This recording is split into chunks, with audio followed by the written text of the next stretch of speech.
Hey everyone, I'm here streaming live on YouTube, but as well as recording this for our platform and our community so you can engage with that. So a recent topic came up.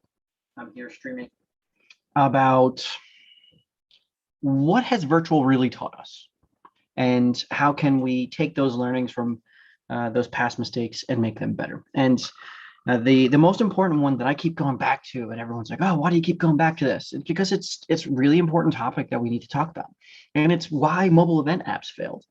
And the reason for that is, we took mobile event apps, which were supposed to be the dawn of the new buyer's guide, right? So instead of printing everything out, it was supposed to replace that. Well, we didn't sell it as a replacement to that at all. We actually just marketed it as an addition. And here's the mobile event app. And you know what the funny thing about that is that that app had more of a lifespan than that little booklet ever did. And I know I'm a huge fan of print still, and there's a lot of traction that comes with it. And plus, previously working for the Sign Association, print was a big deal. Now, what I'll say about that though is, yeah, you can argue that that printed book will go on someone's coffee table or desk, and they'll pick it up at some point at a later time and browse through it. But that mobile app, if we had marketed it correctly, if we had sold it correctly, we could have had year-round revenue, and it wouldn't have been just that event. And then we could have used those apps to have more of a community aspect of it. And so that's why you're starting to see a huge gathering around community, not only for events, but year round for your association, because you need to foster that engagement. That's another buzzword everyone's throwing around, but it's true. An event is one engagement throughout your entire engagement strategy for the year. And so you need to look at it that way. So that's why these community apps or platforms are starting to play a big part in, the actual engagement strategy now. And, I love that. One, obviously, because we have the platform, and this isn't a sales pitch for it. It's more so of trying to not relive past mistakes. So as we move towards selling virtual events and virtual platforms and switching them to hybrid or on demand or however we might do this, the number one lesson from this past year of virtual events is we tried to sell virtual events exactly the same as we did live.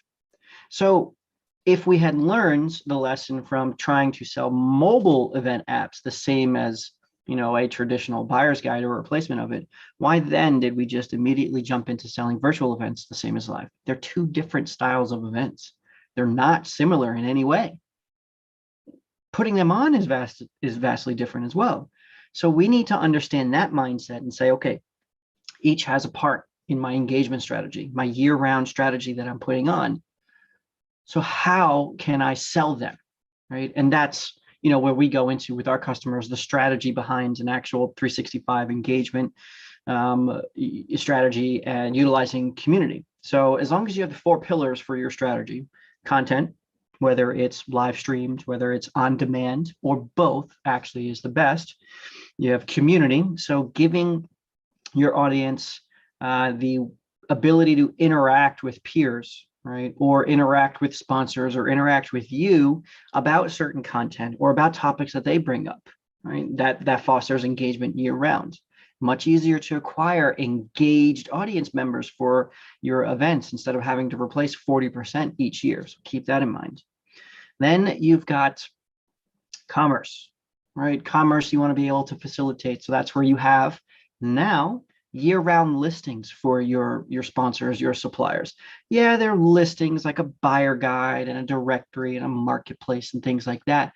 But I guarantee you they'll like it more because you can throw in the analytics that are tied to it for lead retrieval aspects for them. Then you can throw in gamification and make sure that they're, bringing in people to their virtual directory listings, not booths, virtual directory listings, so that they can gamify it and have fun with it and get those extra leads as well. So we talked about content, we talked about community, we talked about commerce, and then the last thing is those connections. The biggest part of a live event was facilitating those connections, shaking hands, hugs, business to business connections from everything within there. So we need to understand that from a 365, how can we facilitate those connections. And that's through scheduling softwares, that's through matching, but that's mainly also through having people be able to discuss and communicate with each other in one platform. And so that's some of the lessons that we've learned from virtual, so that we don't keep repeating our past mistakes from things that we've sold in the past. And now that we have a year under our belt, it's time to really take a step back, think outside the circle, and say, okay, this is how we did it. We realized our exhibitors and sponsors didn't like it so much. So how can we make it better? How can we show them that this is what the actual strategy is going to be that they can buy into? And I think that's what's going to propel not only your events, right, which is one aspect of engagement throughout your year, but truly your actual engagement strategy to both your larger audience, which could be members, as well as non-members, to entice them to become members, but also your revenue driver aspects of it, your sponsors and exhibitors. And so I hope you've gleaned some important thought leadership here of what we've learned from virtual events and how not to repeat our doomed mistakes. Thanks.